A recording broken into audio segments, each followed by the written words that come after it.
company. I'm Lisa Briggs, and I'm here with Lori Sund, and we're going to talk about houseplant care. But first, we have a couple business things to get rid of. I just wanted to congratulate Rhonda, who exactly guessed the weight of It's a Great Pumpkin Charlie Shortino contest, and she wins a $100 gift card. Her guess was 1,056 pounds, and that was the weight exactly. So congrats, Rhonda. And also congratulations to Marilee Lohman, who was, I guess, in Wausau in the snowstorm last week, but still managed to get on and comment and ask a couple of questions. So she wins a $10 gift card, and she can stop in the store anytime and pick it up. Congrats, Marilee. And so if you want to win a $10 gift card, all you need to do is ask a question or comment with the video. If you're watching live, like it, share it. Or if you don't get a chance to watch this live and you are looking at it tonight when you get home from work, ask a question or share or like then too, and we'll put you in the running for a randomly selected $10 gift card. So that's everything that's going on right now business-wise.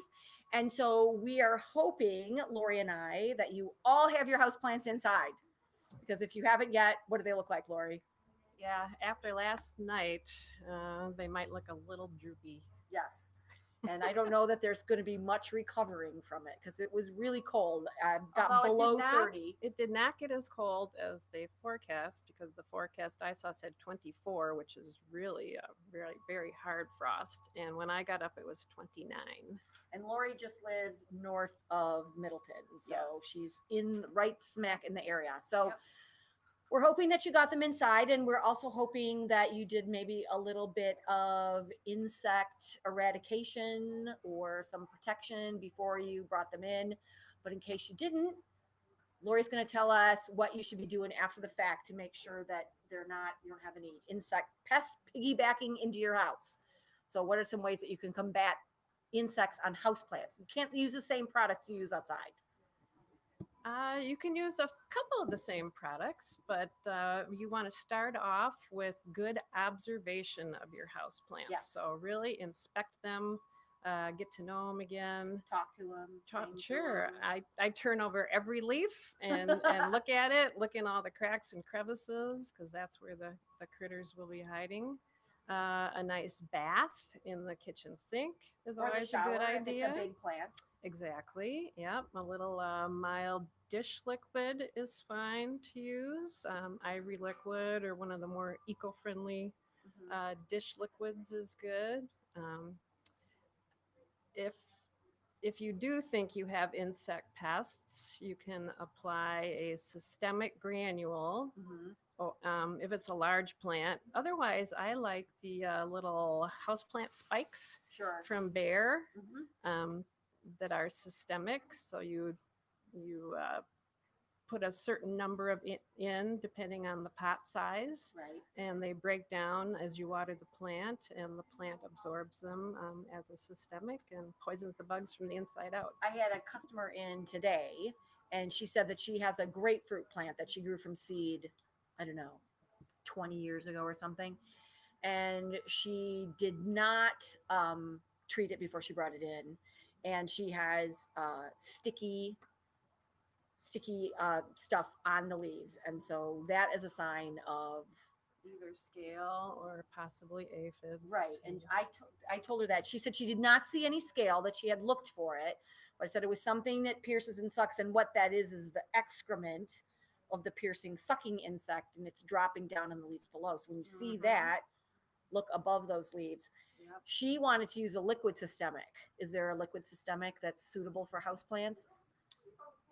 There's the Bear Rose and Flower spray. Okay. To spray the leaves and stems of the plant. Okay. And I imagine you could apply a little bit of that to the soil. And that you can use, as well. That's safe to be inside. Yes. Okay. Yeah, but that is not organic.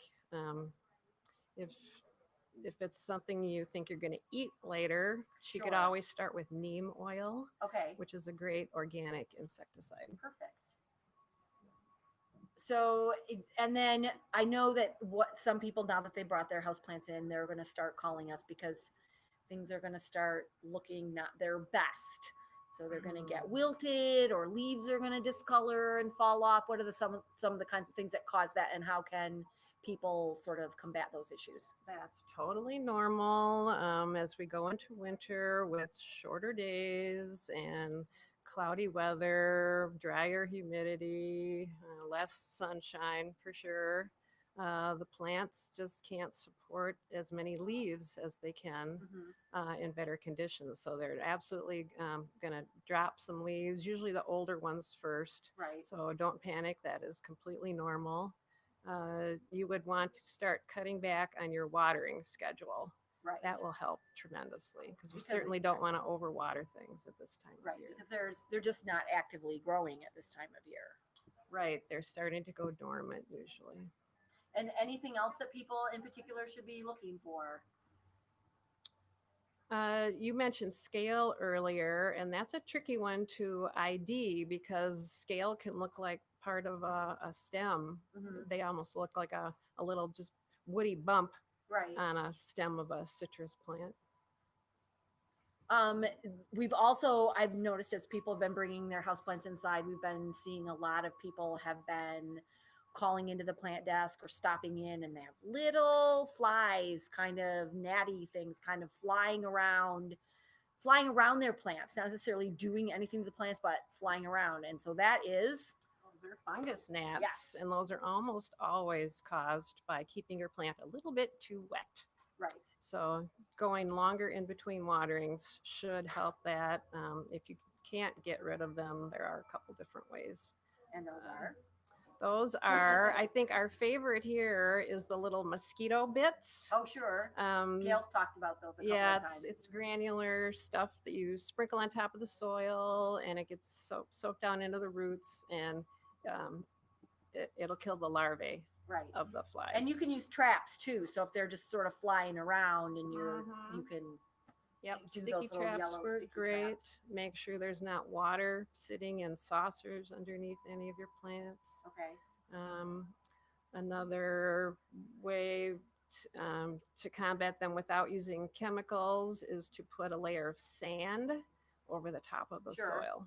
And they don't like going back and forth through the sand. It's too scratchy for them. Aw, poor things. I know. I know.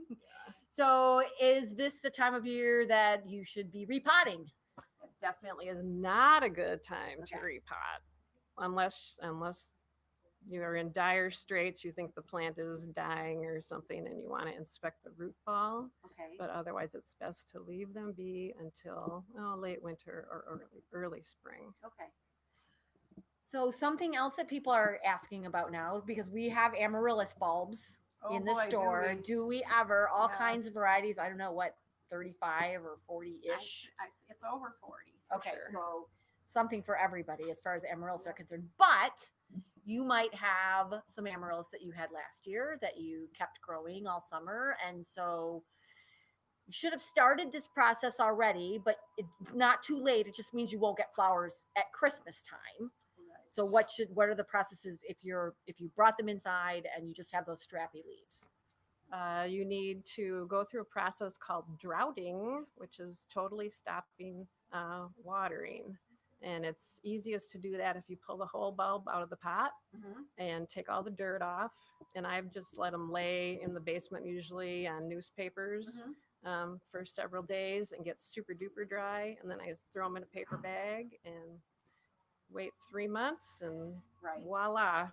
We generally like you to start this process around, like Labor Day-ish. Yes. To get flowers, to get them to rebloom in time for the holidays. Yes. That doesn't mean that they're not going to flower. It's just going to be, I don't know, February. Kind of nice. Yeah. You might need a little pick-me-up in February, and your amaryllis will bloom. But there are other bulbs that you can force right now, and that would be paper whites. And so what are the ways that you can get paper whites ready for the holidays?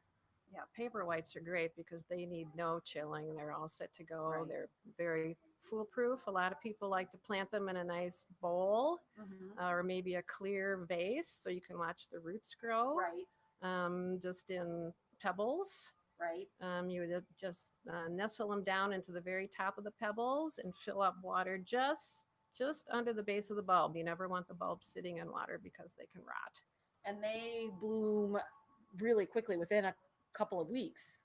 Oh, 2 to at 3? this time of year, I'd say probably 4. Okay. And then the longer the bulbs sit before you plant them, the shorter amount of time it takes for them to bloom. Okay. Yeah. And we have the ones now. Personally, I am not a fan of the smell of paper whites, but there are some varieties that are less fragrant. Less overwhelmingly fragrant. And we have both kinds, yes? We do. Yep. Okay, We have the excellent. super duper fragrant and the slightly less fragrant. Because I know some people love that. It's like a fragrance of Christmas. For me, it's like, yeah, people love them. yes. Another question that we get, like segueing into holiday plants, because that's the kind of where we're at that transition period right now. Holiday cactus. Mine is blooming right now. Oh, it's out of control. Yeah. Yeah, it's a small one. I started from cuttings Okay. last year, and it's budded, and the first flower is just open. And I Woohoo. think we are going to get our first shipment maybe this week. Oh, that's exciting. So they are starting to bloom And now. so if you have one that's been hanging around and it doesn't show any signs of flower buds right yet, is there a way that you can get that going? The most important thing is to keep them in a room where they still get sunlight during the day, but they don't get room light at night. Right. So like an unused bedroom, or they still want light, so don't stick them in your basement. Right. But a room that's bright during the day, and then that's and a darker. room that also cools off nicely at night also helps the process. Cool. Yep. I have mine in my sunroom. Mm-hmm. So it gets light all day long, Right. but we're not in there in the evening. Right. So it's nice. And it gets pretty chilly at night. And I know that I saw that we have some cyclamen in. That's a really a beautiful sort of plant associated with the holidays. What's the big question though? When are the poinsettias going to be here? Poinsettia is the middle of November. So week of the 16th is our target to get all the tables ready. And we've got anything new and exciting on the poinsettia horizon this year? Any fancy pants varieties or? Hopefully we'll have the one with the variegated leaves. Okay. Called Tapestry. Okay. Again this year. That was in very short supply last year, so we didn't have very many. But that's lovely. It's got a nice yellow edge on the leaf, and the flowers are sort of a rosy red. I like the poinsettias too, because that white was so clear. Are we getting those in this year? Yeah, in a small size. Okay. I think they'll be really cute in small pots. Yeah. Because I think that the regular white poinsettias are that sort of creamy color, and that poinsettia is like So like a clear icy. white. It's a clear white. It's really Clear hard white. to get. Mm-hmm. Anything else that's coming in that we're excited about as far as holiday plants? Well, we just got some rosemary topiaries in. Okay. And we'll be getting wintergreen in. Okay. The little ground cover with the cute red berries on it. Yeah. So some people have trouble keeping rosemary alive during the winter.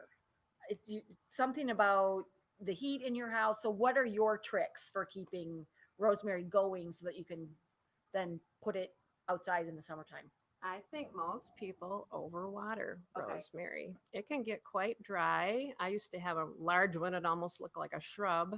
And I would actually let the needles droop just a little bit, start to wilt before I would water it. Okay, that's a good tip. Yep. Keep them where your air circulation is good. They tend to get mildew. Right. If the air is stale or too cool and damp. And they like a fair amount of sunlight. Oh, they love, full sun. I always think of Arizona with rosemary. Okay. Because it grows outside everywhere in Arizona. So full sun, dry, good drainage, and low humidity. And we did talk a little bit at the beginning about grapefruit and citrus, but I know that we'll be seeing probably some, what's the really fragrant? I'm having a brain freeze. White flowers. Gardenias. Sometimes we get those at the holidays, and those can be tricky, along with, sometimes we'll get in those those sort of greenhouse grown azaleas and that kind of thing for holidays. So those broadleaf evergreen plants, what's a good way to any tips on keeping those looking good? A lot of those are very tricky Yes. in our climate. Yeah. Especially the tropical ones. Azaleas aren't too bad. A lot of people don't water them enough Okay. because azaleas are very thirsty. Yes. And they like to be in cool temperatures that will prolong the blooming a lot. Gardenias. My sister once sent me and all my other sisters gardenias, and I think they all died because they're just really hard. Yeah, keeping any of the tropicals over winter is very difficult in this climate. You're always gonna lose some leaves. You should do weekly inspections for insect pests, Yeah. and if you can get the plant to survive through spring till you can put it back outside, I'd call that a success. Yeah, I once years ago brought some camellias up from Florida in pots, and we tried to put them in the greenhouse. And they got some kind of bug in the greenhouse. Do you remember? This is like 10 years ago before I left for Sheboygan. Yeah. They were because it was cool. They like the cooler weather to flower. I'm a sucker for camellias. I don't know why. Insects like tropical, lovely flowers. Yes. I don't know why. Yeah. So anything else any other tricks that you can think of or things that people should keep in mind when they're looking at their house plants? Just pay attention. As a plant gets sick, the color of the leaves often changes and it can be very subtle.